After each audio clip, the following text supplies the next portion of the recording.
드라마보다 재밌고 흥미진진한 성경 이야기가 펼쳐집니다. 더 깊은 성경의 세계로 인도하는 시티스 두란노 성경교실 인바이블의 최윤영입니다. 오늘 새롭게요, 곽수광 목사님 모셨는데 요즘 진짜 바쁘시다면서요. 그런 가운데도 우리 인바이블에 나와주셨어요. 감사합니다. 근데 세 사람이 온 건 좋은데 네. 좀 분위기가 이상하지 않아요? 있어야 될 사람이 없네요. 예? 하임이 어디 갔어요? 어디 갔을까요? 네. 우리 하임 형제가 여동생 결혼식이 있어요. 아하. 그래서 고향인 이스라엘에 갔습니다. 오. 네. 그래서 오늘은 또 다른 손님이 인바이블을 찾아주셨는데요. 어떤 분일지 궁금하시죠? 나와주세요. 나와주세요. 안녕하세요. 네, 반갑습니다. 미국에서 온 크리스방 크리스 존슨입니다. 네, 대단히 반갑습니다.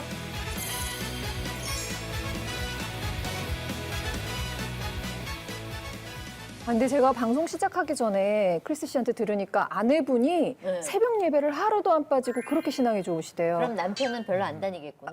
그런 거예요?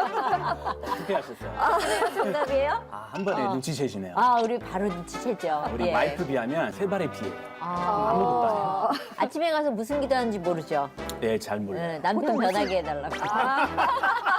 경험에서 울어. 이런 걸 녹화해서 내보내야 되는데. 나갈 거예요, 이거. 아, 정말요? 편집 절대 편집하면 안 돼요. 다 보내야 돼요. 네, 저는 부족하니까 배우러 왔습니다. 네. 근데 사실 우리가 지금 이스라엘 왕들에 대해서 얘기하고 있는데 크리스는 그럼 어떤 왕을 좋아해요? 저는 세종대왕 쪽을 좋아하고요. 제가 솔직히 성경에 말씀드리자면 세상대왕이 나와 있어요? 안 나오죠. 안 나오잖아요. 솔직히 말씀드리자면 네, 네. 제가 뭐 솔로몬, 네. 다윗, 그다음에 사울. 사울. 서울시랑 헷갈리죠. 네.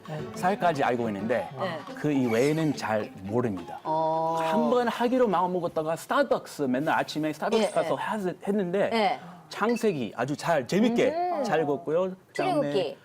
그것도 읽었고요. 예, 예. 그 그다음에 이제 빠져나오는 거. 예. 레위기에서 위기가 왔구나. 거기 큰 위기 왔어요. 그렇지. 예. 레위기 바로 포기. 원래 그게 네. 내 위기가 아니고 내 위기거든요.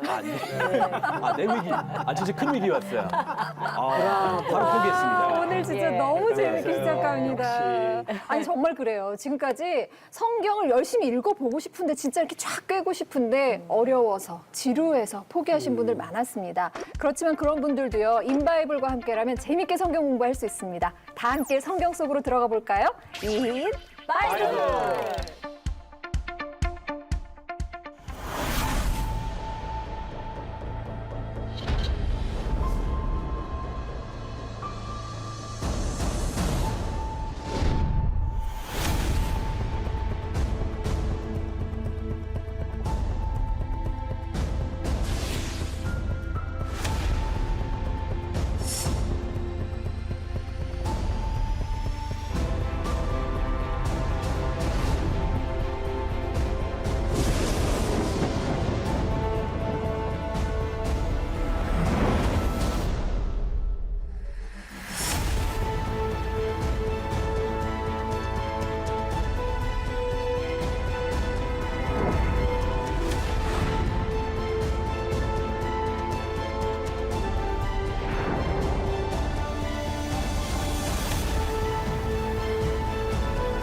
정말 오늘 영상 보면서 마음이 더 비장해집니다. 오늘은요, 분열 왕국 시대 우상 숭배에 대해서 본격적으로 알아보려고 하는데요. 사실 이제 성경 읽으면 왕 이름도 너무 많고 막 열왕기에 나오는 왕 이름이 또 역대기 가면 또 다른 이름으로 바뀌고 막 너무 헷갈리거든요. 근데 요거를 한번 이렇게 좀 이렇게 쉽게 정리를 좀 해주시면 어떨까? 목사님하고 교수님께서 좀 부탁드려도 될까요? 부탁드립니다. 그게 가능한가요? 쉽게. 네, 쉽게. 네. 뭐든지 어떤 문제를 쉽게 해결해 준다고 하는데 잘 따라가면 조금 위험하죠. 어려운 건 어려워야죠. 네, 알겠습니다. 뭐 예를 들어서 예. 조선 왕조 27명의 왕이 있었는데 혹시 그중에 몇 명 이름 기억하세요?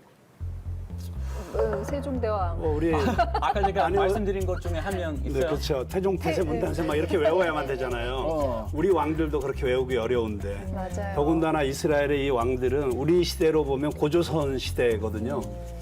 그러니 쉽게 안 들어오는 게 당연한데 네. 그 대신 조금 어려움을 더 열심히 극복하면 더 많은 걸 얻게 되죠. 이번에 그런 시간이 되면 좋을 것 같습니다. 열심히 할게요. 쉽게가 아니라 그냥 전공법으로 가야겠네요. 어려우면 어려운 대로. 네. 근데다가 나눠져가지고 북이스라엘하고 남유다로 나눠진 데다가 여기 있던 왕이 비스무리한 왕도 있고 막 이러니까 그렇죠. 아까 나온 것 같은데 그 뒤돌아보면 이거랑 또 다르네 그래갖고 정말 머리에서 쥐나거든요. 맞아요. 네. 교수님 그래도 어떻게 조금 더 이렇게 쉽게 네. 좀 기억할 수 없을까요? 그러니까 이제 성경 자체에 네. 왕들의 이야기가 크게 네. 이제 두 가지 버전이 있어요. 그러니까 두 가지 역사 이야기가 중복이 돼요. 네. 그러니까 우리가 보통 역사성이 좀 있는 것은 열왕기서, 사무엘서부터 열왕기서까지. 근데 조금 역사성보다는 종교적인 해석이 많이 들어간 거는 역대기. 고대 이스라엘에 왕들이 복잡하게 얽혀 있다 했을 때에 네. 이거를 정리하는 것은 역시 남유다와 북이스라엘 그렇게 정리를 하겠죠. 네. 숫자가 비슷해요. 19명, 20명. 물론 이제 사울, 다윗, 솔로몬 다음부터 비슷하게 한 20명 정도라고 했을 때에 남쪽 유다의 특징은 한 왕조. 다윗부터 쭉. 세습돼서 마지막 시드기야까지 단 도중에 오므리 왕조 한 명의 여왕, 유일한 여왕, 예. 아달리아 여왕, 그 유명한 아합 왕과 페니키아 공주 이세벨 사이에서 난 딸내미입니다. 예. 아달리아 한 5, 6년 통치를 제외하고 남쪽 유다는 거의 400년 가까이 한 다윗의 왕조가 이어진 거고요. 거기에 비해서 이스라엘은 쿠데타가 많이 발생하고 아마 왕이 19명, 20명 있다면 그중에 거의 절반 가까이가 암살당하고 쿠데타. 불행하게 단 뭐 며칠, 몇 달 정도 통치한 왕도 있고 불안정한 것이 이스라엘이고 상대적으로 강대국 가까이 있다 보니까 남유다보다 훨씬 일찍 멸망을 해서 이스라엘 한 200년, 남유다는 한 400년 그런 차이로 좀 구분할 수 있겠습니다. 네, 근데 사실 그 남북 이제 왕국이 갈라지면서 네. 북왕국 이스라엘의 왕이 19명이 있었는데요. 단 한 명도 선한 왕이라고 인정을 못 받았습니다. 네. 그런데 남유다의 왕 가운데는 그래도 다윗의 그 길을 따른 네. 그 선한 왕이라고 어느 정도 인정이 된 왕이 8명이 있었고요. 그런데 이제 우리가 잘 아는 왕은 그중에 히스기야와 요시야. 그러니까 이 두 왕은 2대 선 왕으로 그렇게 이제 인정을 받고 있고요. 예. 거기에 3대 선왕 그러면 여호사밧까지 너무 좋아요. 그렇게 인정을 받고 있고 그 외에 뭐 아사라든가 요아스라든가 아마샤라든가 이름들이 다 재밌죠.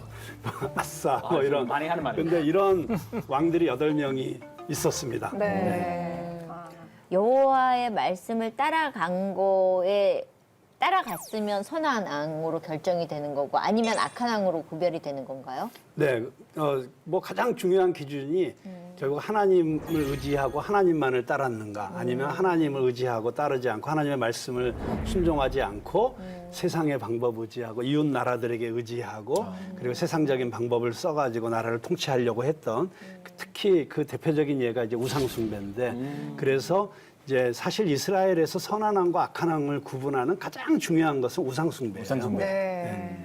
그리고 특별히 히스기야하고 요시야 같은 경우에는 2대 선왕으로 이제 인정을 받는 이유가 네. 물론 그들이 기도해서 정말 하나님이 도와주셔서 전쟁에도 승리하고 여러 가지 기적 같은 일들 많이 있었지만 가장 중요한 것은 이 두 왕이 이스라엘에 우상 숭배를 했던 산당을 다 제거했다는 거예요. 근데 사실 다른 왕들, 선한 왕들이 우상을 제거하는 일을 같이 하긴 했는데 그들이 하지 못했던 게 산당을 부수는 일이었어요. 그게 왜 그렇게 어려웠을까요? 왜냐하면 산당이라는 것은 그 가나안의 그 토착 신앙이 직결된 곳이었거든요. 네. 그러니까 그 산당이 우리나라로 말하면 옛날에 굿하던 성황당 뭐 이런 데 있었잖아요. 그런 것처럼 마을의 중심지이기도 하고 민중 신앙이 그 토속 신앙이 결집된 곳이고 그러니까 사회적, 경제적 이런 모든 게 다 거기에 결집되어 있으니까 네. 그거를 부수는 거는 굉장한 그 백성들의 반발을 불러올 수 있었거든요. 근데 하나님이 어쨌거나 안 된다라고 했던 거기 때문에 왕이면 그 정도 권한은 갖고 우리가 하나님 말씀을 따라야 된다. 그래서 이거 부신다. 뭐 이렇게 좀 멋지게 뭐 좀 카리스마 있게 빡 이런 거 없습니까? 근데 그렇게 멋지게 해서 결국 네. 히스기야하고 요시야가 결국 종교 개혁을 이루어낸 그 그렇죠. 이스라엘에 네. 정말 왕이 되었지 않습니까? 네. 네, 그런데 다른 왕들은 사실 눈치를 본 거예요. 백성들의 눈치를 보고. 하나님의 눈치를 봐야 되는데 네. 사실은 자기 조직의 눈치도 보고 기득권의 눈치도 보고 그리고 또 백성들의 눈치도 보고 하면서 또 주변 나라들의 눈치도 보고 그러니까 잘못 눈치를 본 거죠. 저는 와이프 눈치 보느라 바쁜데. 북이스라엘 같은 경우는요, 목사님 정말 단 한 명의 그 다윗의 길을 간 왕은 정말 단 한 명도 없었잖아요. 그래도 남유다는 좀 있었는데 왜 이런 차이가 생긴 걸까요? 저는 그 이제 북이스라엘 같은 경우에 이제 여로보암이 왕조를 시작했잖아요. 네. 여로보암이 시작을 했는데 결국 이 여로보암이 첫 단추를 잘못 깬 거예요. 그러니까 처음 시작이 얼마나 중요한가 하는 것을 이 북이스라엘의 그 역사를 보면서 다시 깨닫게 되고요. 네. 여로보암이 이렇게 하나님을 의지하지 않고 하나님이 이렇게 떼어서 주셨는데 오히려 인간적인 방법으로 뭐 산당을 짓고 또 금송아지 만들고 왜냐하면 자기 왕국을 자기 나름대로 자기 방법으로 통치하려다 보니까 성전은 남유다에 있으니까 이스라엘 백성들이 그 남유다에 가서 이제 제사 드리고 오다가 보면 거기 귀화하고 남던지 아니면 또 자기를 배신할까봐 못 가게 하느라고 그다 우상 숭배를 시작했거든요. 네. 그러니까 그게 흘러내려가 가지고 결국 멸망에까지 이르게 되는 역사를 보게 되는 것 같습니다. 첫 단추를 잘못 깨니까 옷이 그냥 계속 잘못 맞춰지는 거군요. 보통 그렇게 단추 한 번 잘못 깨면 한 번 보긴 하는데 그러니까 삐뚤어졌네. 이상하네. 그래서 다시 끌러서 이렇게 재정비해가지고 해야 되는데 쭉 끝까지 갔었던 거죠. 그러니까요. 네. 오늘 제가 처음 배우는 내용이니까 네. 오늘 제가 첫 단추 잘 이렇게 해야겠다. 어, 예, 예. 맞아요. 들었어요. 예, 예. 제일 중요해요. 벌써 네. 제 지식에 약간 한도에 도달한 것 같아요. 잘 부탁드립니다. 혹시 나에게 우상은 어떤 거다 생각해 보신 적 있으세요? 원래 그렇게 크게 생각 안 했거든요. 네. 결혼하기 전까지 생각 안 했는데 결혼하니까 와이프가 가장 솔직하게 얘기를 해주잖아요. 그래서 와이프가 항상 크리스 뭐 사치들 여러 개 있는데 그 중에 커피 밥값으로 이렇게 잘 많이 쓴다. 사 먹고요. 그 다음에 와인 좋아하거든요. 또 캘리포니아 사람인데 와인 맛있거든요. 그래서 한국에 와서 와인도 빠졌고 돈 약간 집착심이 있어요. 그거 좀 내려놔야되는데 와이프만큼 내려놓지 못하고 또는 와이프 자체가 약간 우상 숭배일 수도 있다. 와이프가 얘기했거든요. 제가 와이프 의지하고 다 막 경제권 다 이거 다 맡기고 이렇게 했으니까 이거는 부부 이렇게 가야 되는데 이렇게 가면 안 된다. 이거는 우상 숭배 될 수도 있다. 이 와이프고 이거 저거. 근데 마지막 우상은 좀 감동인데요. 아내가 우상이군요. 좋은 우상. 아 좋은 우상인가요? 집에서 보고 계시죠? 보고 계세요? 네, 좋다고 하십니다. 네. 아, 근데 우리가 이렇게 쭉 왕들을 공부하면서 끝이 좋았던 왕들을 본 적이 없습니다. 그러니까. 사실 가장 위대한 왕이라고 우리가 배웠었던 다윗도 실수를 했어요. 아주 지혜로운 왕이라고 했던 솔로몬도 우상 숭배 포문을 여는 왕이 됐는데 이 다윗의 길을 따랐던 그 왕들은 어땠나요, 목사님? 네, 그 사실 이스라엘의 그 왕들 가운데 선한 왕으로 인정을 받았던 그 8명의 왕, 네. 또 그중에 가장 선하다고 인정받았던 히스기야와 요시야 네. 보면 다들 정말 열심히 노력하고 또 자기 선왕 때 있었던 불행을 반복하지 않기 위해서 또는 선지자들의 어떤 말씀 가운데 깨우침을 받고 회개하면서 선한 길을 가려고 애를 썼던 왕들이 그래도 선하다고 인정은 받았는데 네. 그래서 또 하나님의 축복을 받기도 하고 나라가 안정되기도 하고 했지만 또 안정되고 나면 또 이상한 짓을 하는 거예요. 그러니까 이게 참 놀라운 게 사람이 그 고난 가운데 있을 때 오히려 하나님을 더 잘 찾게 되잖아요. 그렇죠. 근데 왕들도 이게 자기가 다스리다가 뭔가 태평성대가 되고 또 이렇게 하나님이 축복해 주셔서 강대해지면 그때부터 또 자기 욕심이 들어가기 시작하고 또 그러면서 이 권력을 더 확장시키고 싶어 하고 그러면서 하나님 앞에서 잘못된 길들을 가는 대부분의 왕들이 그랬고요. 그 히스기야나 요시야는 정말 2대 선왕으로 인정받고 있지만 보면 그 왕들로부터 또 이스라엘의 그 남유다의 가장 악한 왕들이 나와요. 문하세. 문하세. 네. 그리고 또 시드기야. 예, 정말 가장 악한 왕들이 가장 선한 왕들로부터 나온다는 게 와. 저희는 참 이걸 보면서 많은 걸 생각하게 돼요. 왜 그런 걸까요? 난 너무 진짜? 궁금해. 이해가 안 돼요. 영상 같은데. 왜냐하면은 아버지가 그렇게 해서 선하게 잘 해나갔으면 아들이 보고 배운다 그러잖아요. 우리가 맞아요. 말로는. 아버지 그러면 등을 보고 그 자란다고. 뭔가가 있을 것 같은데 어쩜 그렇게 확실하게 등을 돌려서 다른 짓을 하죠? 아버지가 안 가르쳐 자기 아버지 아닌가? 그러니까요. 아, 약간 그 유전 검사 한번 해야겠는데요. 그러니까. 네. 응. 그 가족의 비밀 있을 수 어떻게 있다. 된 거예요? 왜? 네, 거기 그 비밀에 대해서는 예. 저희가 뭐 사실 객관적으로 입증할 만한 그런 어떤 성경 기준이나 이런 것을 찾기가 쉽진 않은데 그렇죠. 그런데 예를 들어서 뭐 이런 그 가능성은 있는 것 같아요. 예를 들면 히스기야 왕 같은 경우엔 죽을 병에 걸렸는데 하나님께 기도해가지고 15년 생명을 연장받았는데 연장받고 나서 낳은 아들이거든요. 문하세잖아요. 문하세가. 네. 아, 15년 그러니까 연장. 네. 그게 너무 화나요.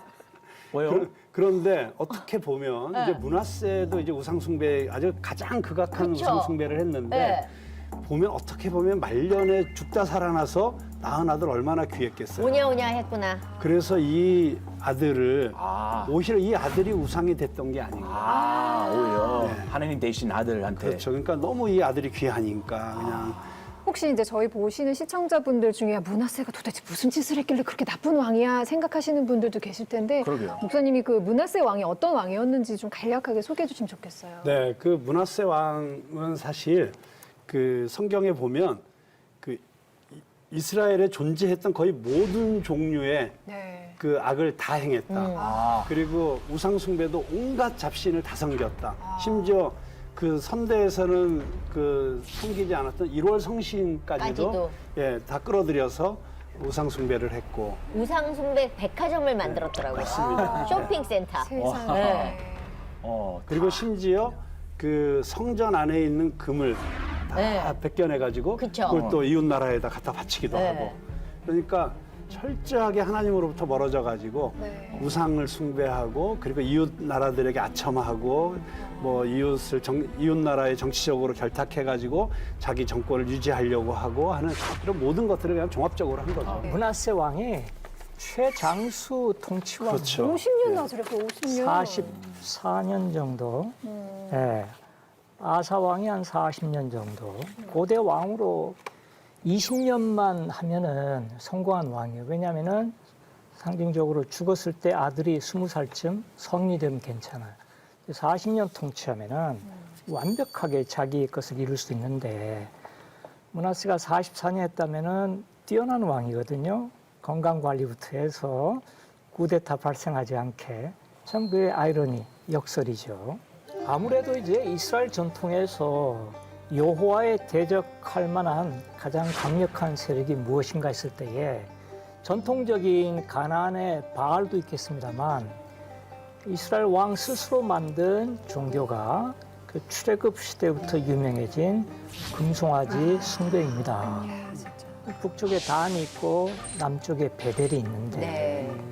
참 단은 이방적인 도시였지만 베델은 창세기에서 그 야곱이 단을 세운 그리고 제목 자체도 베이트 엘 하나님의 전이에요. 단순한 집보다도 그런 거룩한 장소가 어떻게 금송아지 숭배의 중심이 됐는지 역설적이에요. 그러니까요.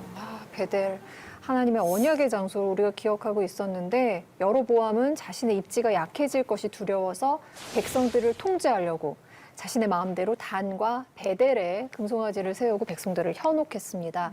그 결과로 하나님께 제사를 드리는 장소였던 베델이 우상 숭배의 중심지가 됐어요. 그 베델을 인바이블에서 다녀왔거든요. 지금은 어떤 모습일지 현장 연결해 보겠습니다. 오늘은 또 새로운 통신원이 나와주셨어요. 통신원 나와주세요. 궁금하다. 네, 안녕하세요. 인바이블 통신원 박지영입니다. 네, 오늘은 제가 북이스라엘 우상숭배에 대해서 알아보기 위해 또 이곳 베델에 나와 있습니다. 오늘은 특별한 분을 모셨는데요. 앞으로 저에 이어서 이곳 이스라엘에 대해 더 유익하고 알차게 소개해 주실 분을 모셨는데 바로 맴 연구소 소장님이신 유병성 목사님이십니다. 목사님 안녕하세요. 안녕하세요. 샬롬. 네, 간단하게 소개를 좀 부탁드려도 될까요?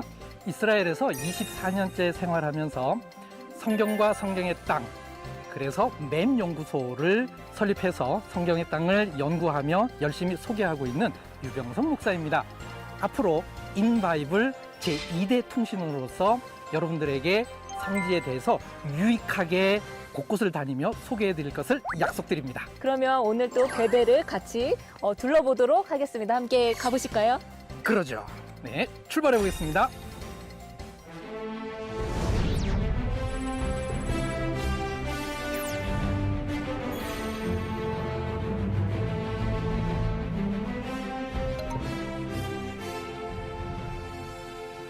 동쪽 편에 있는 조기가 베이틴이라는 곳인데 성경시대 때 베델이라는 성읍이 있던 자리고 그 성읍 바로 옆에 있는 이 언덕이 야곱이 꿈꾼 자리로 기념되고 있고 특별히 저기에 고고학적 흔적이 있습니다. 오늘 우리의 주제인 북이스라엘의 우상 숭배를 했다라고 하는 것을 알아볼 수 있는 특별한 고고학적 흔적이 있습니다.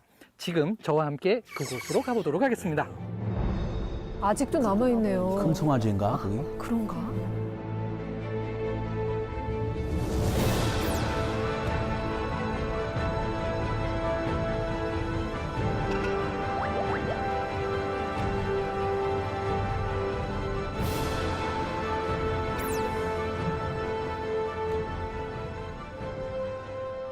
자, 지금 제 주변으로 굉장히 특이하게 넓은 바위가 있습니다. 뭔가 좀 특이하죠? 그래서 야곱이 만약에 야외에서 잠을 잤다면 산짐승들을 피하기 위해서라도 이런 넓은 바위 위에서 불을 지펴놓고 잔다면 아무래도 제일 안전하겠죠. 그래서 옛날부터 이 장소가 야곱이 돌베개를 베고 잠잔 장소로 기념되고 있던 장소입니다.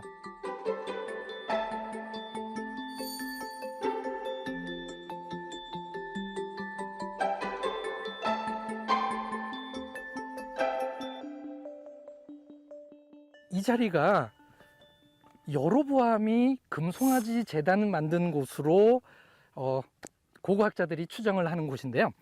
보면은 벽에 흔적이 남아 있는데 이 정도의 벽 두께라면 크네. 이거는 어떤 가정집으로 사용된 것이 아니라 뭔가 공공 건물이라는 것을 요 벽의 두께를 통해서 알 수 있습니다.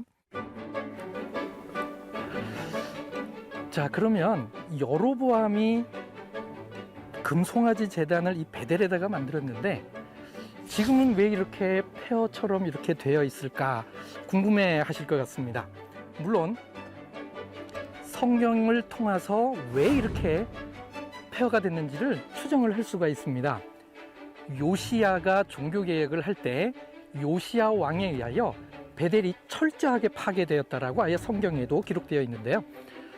이곳이 금송아지가 있는 곳이었다면 그렇다면 이 금송아지 제단에서 번제물을 태우던 제단은 어디 있을까? 자, 이 주변을 한번 살펴보시면 뭔가 지금 그 제단이 있었던 자리로 추정해 볼 만한 장소가 딱 한 군데 있습니다. 뭔가 볼록하게 솟아나와 있으면서 돌무더기가 있습니다. 네.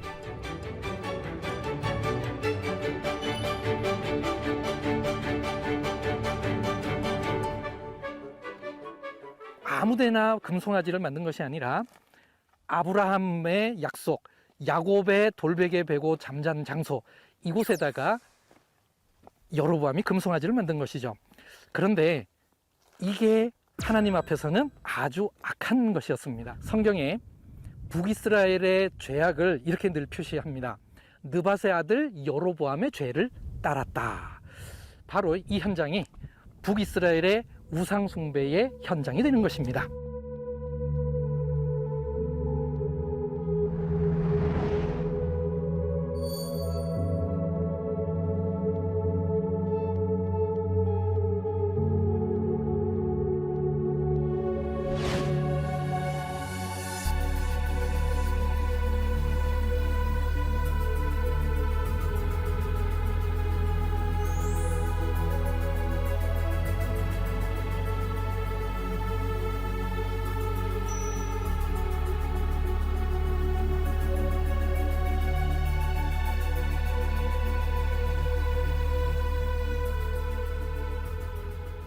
네, 오늘 이렇게 와서 실제로 베델을 둘러보고 또 목사님의 설명을 들으니까 왜 여로보암 왕이 베델에다가 금송아지 제단을 세웠을까에 대한 좀 의문이 풀리는 시간이었던 것 같습니다. 그렇죠. 그래서 이 현장이 중요한 것입니다.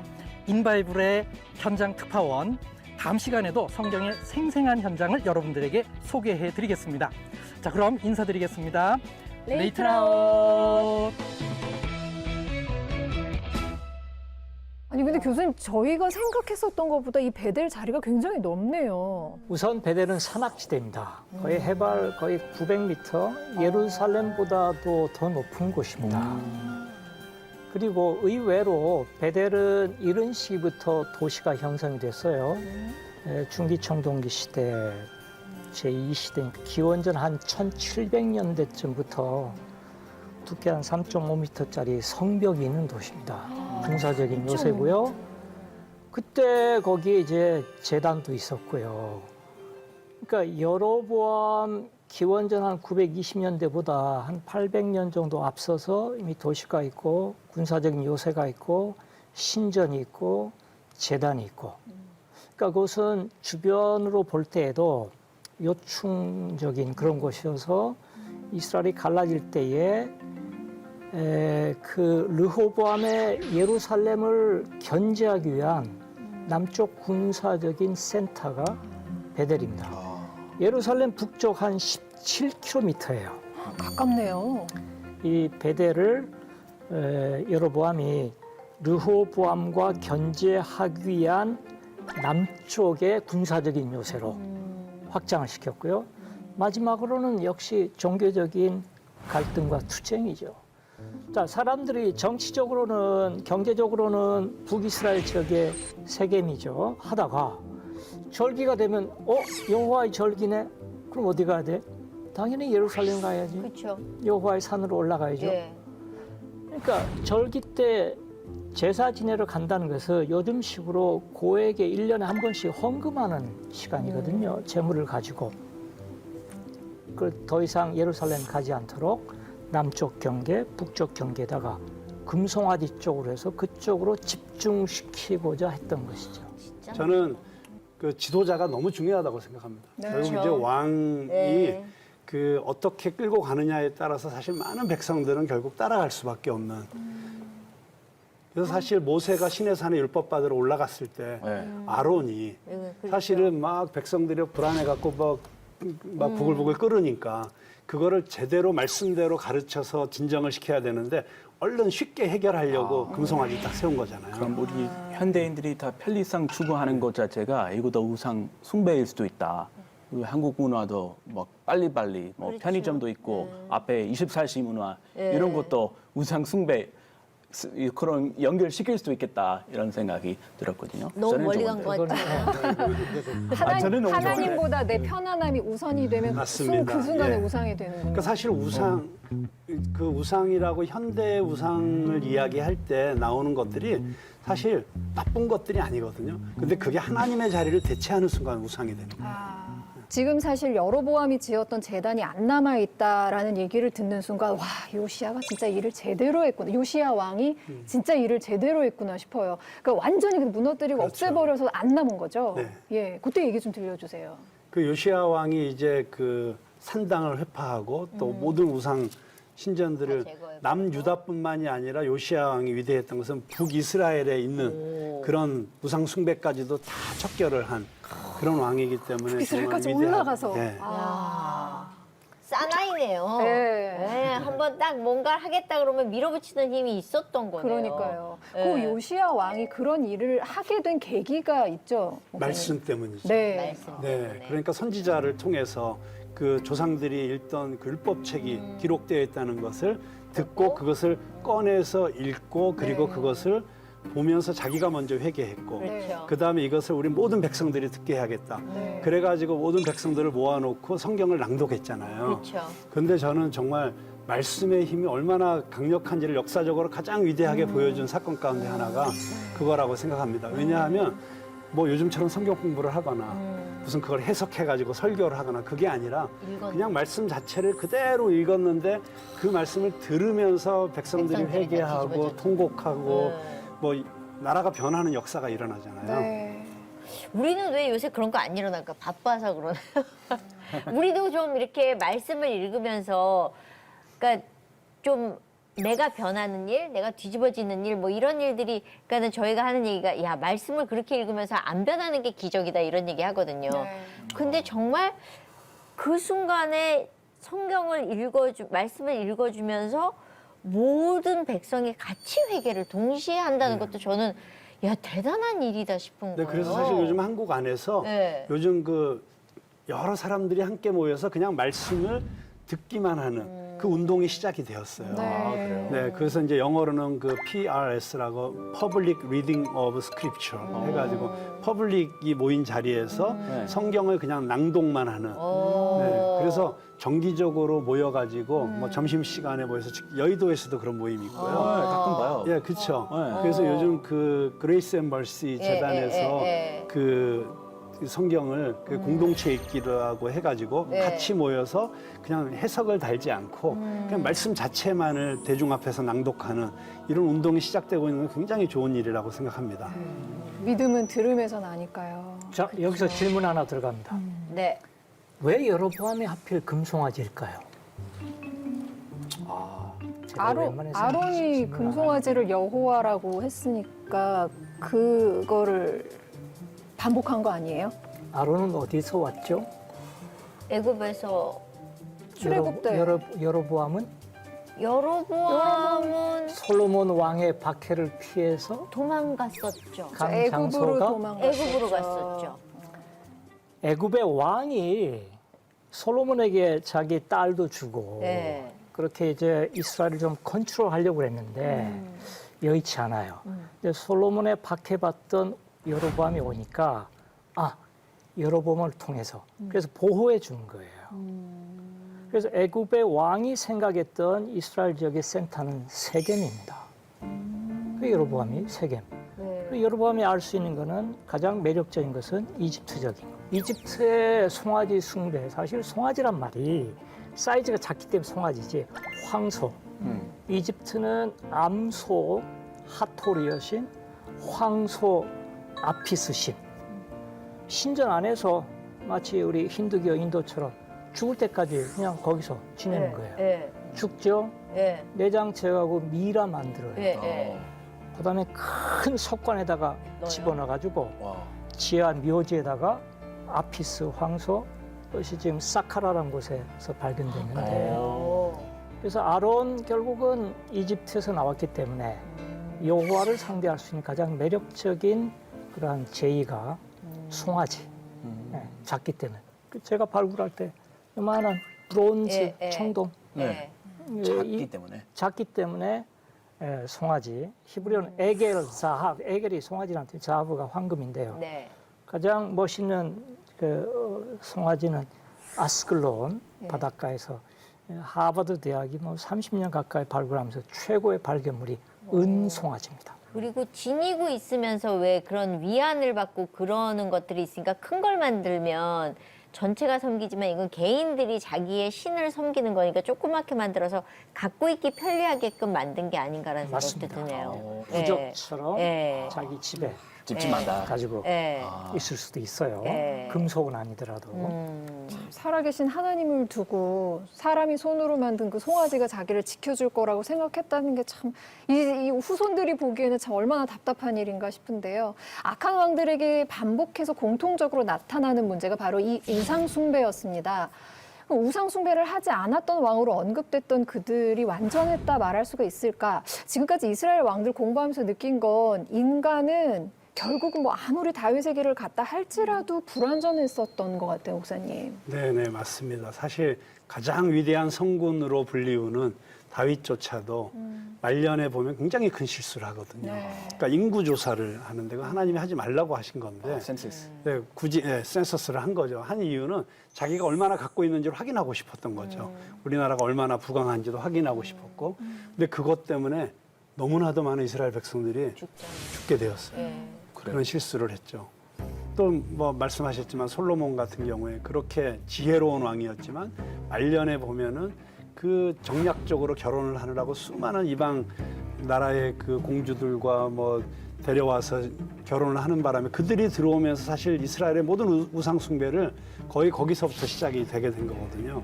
그럼으로써 사실은 이스라엘이 분열되고 결국에는 멸망하게 되는 그 시작이 사실 솔로몬에 있다는 걸 생각하면 결국 인간은 아무리 위대하고 지혜롭고 훌륭해도 불완전할 수밖에 없다.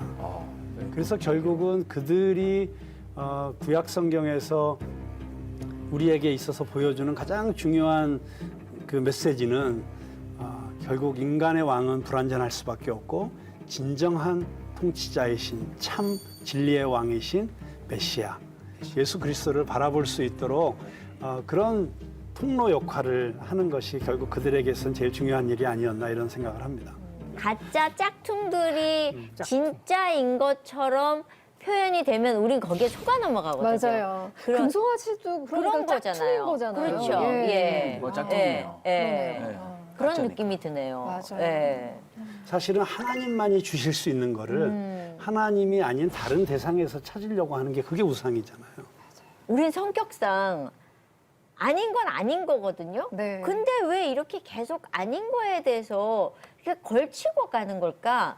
왕이 선한 왕이었는데도 불구하고 마지막에 꼭 그렇게 되는 이유는 그러니까 허무하고 헛되고 인간은 다 똑같아. 이거를 표현하기 위해서 성경에 기록을 해놓은 걸까?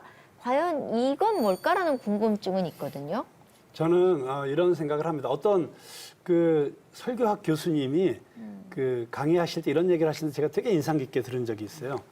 매주일 완벽하게 훌륭한 설교를 하는 설교는 진짜 좋은 설교가 아니다. 왜냐하면 그게 그 100% 훌륭한 그 모습이 네. 우리 크리스찬의 진정한 라이프를 제대로 보여주지 못한다. 인간성 없이. 사실 잘할 때도 있고 못할 때도 있고 사실 그게 사실은 우리 불완전한 인간의 모습이잖아요. 맞아요. 네, 되게 재미있는 말씀이셨다고 생각을 하고요. 결국은 우리도 신앙생활 하면서 이 정도 갔다고 생각했는데 툭 떨어지고 또 여기까지 갔다고 생각했는데 또 실수하고 사실 그게 리얼 라이프, 그게 진정한 우리 삶이거든요. 그래서 사실은 끊임없이 은혜가 필요한 존재들이고 그래서 끊임없이 말씀으로 돌아가야 되고 계속 가지 않으면 안 되는 거죠. 사실 저는 이 악한 왕들의 이야기들을 보면서 참 저들이 또 얼마나 괴로웠을까, 사실 얼마나 힘들었을까 하는 걸 생각하게 되는 게요. 그 마지막에 가장 이제 남유다를 멸망시키게 된 시드기야 왕의 이야기를 보면 이제 바빌론이 쳐들어와 가지고 이제 자기들이 나라가 멸망당할 위기에 처했는데 그때 그 위대한 선지자가 있잖아요. 에레미야. 그러니까 에레미야에게 가가지고 물어보는 거예요. 하나님이 혹시 무슨 말씀하셨냐. 그러니까 사실 얼마나 하나님의 말씀이 뜻이 궁금하겠어요. 근데 하나님의 뜻은 너 권력을 내려놔. 그리고 항복해. 그러면 너희 가족도 살 거고 예루살렘도 불타지 않을 거고 너희 백성들도 많이 죽지 않을 거야. 라고 항복하는 게 하나님의 뜻이라고 얘기해 줬어요.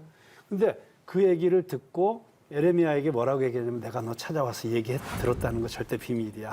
그러니까 신하들 눈치 보면서. 그렇죠. 그러니까 그런데 결국은 에레미야의 말을 안 듣고 자기 신하들한테 가가지고 그게 또 자기 조직이잖아요. 자기 팀들의 말을 듣다 보니까 또 내려놓으면 안 될 것 같고. 그 다음에 또 제일 중요한 것은 자기 체면이죠. 그리고 또 자기가 지금까지 누렸던 권력을 내려놔야 되고. 그러니까 이 사이에서 막 고민하다가 결국은 그래서 또 에레미야를 또 죽이지도 못해요. 맞아요. 네, 그리고 에레미야 말은 또 들어야 되고. 근데 또 현실은 이렇고. 그 사이에서 고민하다가 결국은 이쪽으로 다 빠지는 그게 안타까운 역사인 거죠. 나쁜 쪽으로. 그러니까 우리가 보면 다윗 같이 막 순전한 믿음, 아름다운 그 하나님과의 관계에서도 배우는 게 많이 있지만 뭐 사울의 실수라든가 시드기야의 실수라든가 이런 실수들과 잘못된 부분들에서 또 교훈을 얻고 배우는 경우도 되게 많은 것 같아요. 네, 맞습니다. 그래서 성경에 또 그런 것들이 기록된 게 위로가 되기도 하고 도전이 되기도 하고요. 오늘은 분열 왕국의 우상 숭배에 대해서 함께 알아봤는데요. 오늘 크리스 씨가 함께 공부한 첫 시간이었는데 네. 어땠어요? 일단 상당히 어려웠던 시간 저한테는 오늘 처음이니까 근데 네. 이렇게 말씀도 잘하시고 또는 이렇게 위트도 있으시니까 JD 플러스 정보 네, 일석이조의 시간 됐던 것 오, 같고요. 일석이조. 네. 기대하겠습니다. 다음 시간은. 좋아요. 예, 좋았습니다. 네. 왕들의 우상 숭배의 얘기를 들으면서 나의 우상은 어떤 건가라는 걸 한번 찬찬히 한번 짚어봐야겠다라는 생각이 들었습니다. 눈에 보이는 금송아지는 아닐지라도 지금 내 마음속에 하나님보다 더 우선된 게 혹시 있지 않을까, 어떤 건가 생각해보는 시간이었는데 이성민 집사님 어떠셨어요? 저는 사실 요새 우리가 보편적으로 보면 아이들이 우상이 되지 않았나? 그리고 목적이 공부라는 게 우상이 되지 않았나? 그래서 모든 것들이 요새는 아이를 하나만 키우다 보니까 이 전부 아이한테 올인을 하는 거죠. 근데 가족 구성원 중에서 아이가 차지하는 게 70~80%는 되는 것 같아요. 근데 남편, 아내가 잘 살면 아이는 거저 키울 수 있다고 생각을 하는데 일반적으로 지금은 모든 게 남편도 아이한테, 아내도 아이한테. 그래서 모든 초점이 맡겨진 게 어쩌면 아이를 하나 낳으면서 이 아이가 우상시 되는 것들, 옛날에 막 7남매, 8남매 낳았었잖아요. 그래서 저는 아이들에게 초점을 맞추는 지금의 현 시점이 가장 위험한 때라고 생각합니다. 물질이 많아지면서 물질이 생기면서 쏟아붓는 게 이게 하나님 아닌 다른 곳에 정말 많이 쏟아붓는 현상들이 일어나는 것 같아요. 네. 어떻게 보면 자기 배우자도 우상 숭배 될 수도 있지 않아요? 제 와이프 너무 의지하고 너무 뭐 다 맡기고 하면은 설마 우상 숭배처럼 잘해요? 와이프한테? 와이프한테 한번 여쭤보세요. 아니 진짜 우리가 얘기하다 보니까 어디까지 우상숭배인가 궁금해지기도 하죠. 저희가 분열왕국 시대의 우상숭배 이야기 내일도 계속 할 거거든요. 곽수왕 목사님께서 더 구체적으로 우상에 대해서 알려주신다고 하니까 기대 많이 해주시고요. 다음 시간에 더 알찬 성경 이야기로 인사드리도록 하겠습니다. 오늘 함께해 주셔서 고맙습니다. 감사합니다. 감사합니다. 분열왕국 시대 우상숭배에 대해서 알아볼 텐데요. 우상이란 무엇인가? 뭐든지 하여튼 믿게 돼 있는 것 같아요. 어떤 것에든지 의지를 하는데 그게 하나님이 아니면 더 이상한 모양으로 빠지는 것 같은 느낌이 들어요. 팀켈러 수준의 설교자가 되셨어요. 올바른 방향으로 인도해 줄 수 있는 그런 안전장치가 없었다. 하나님한테 인정받으려고 하지 않고 사람 칭찬에 자꾸 이렇게 의지하게 되는. 네. 그러니까 정말 갈 때까지 그냥 끝까지 간 비참한 그런 최후를 맞이했죠. 결말이 다 안 좋네요. 예언자는 정확하게 판단했어요. 그 당시 예언자들이 주식 투자했더라면 대박. 그럼 다 함께 성경 속으로 들어가 볼까요? 인 바이블. 이 프로그램은 여러분의 미디어 선교 후원으로 제작되었습니다. 선교는 사명, 후원은 동역. 당신도 복음을 전할 수 있습니다. 선교 후원 02-6333-1003번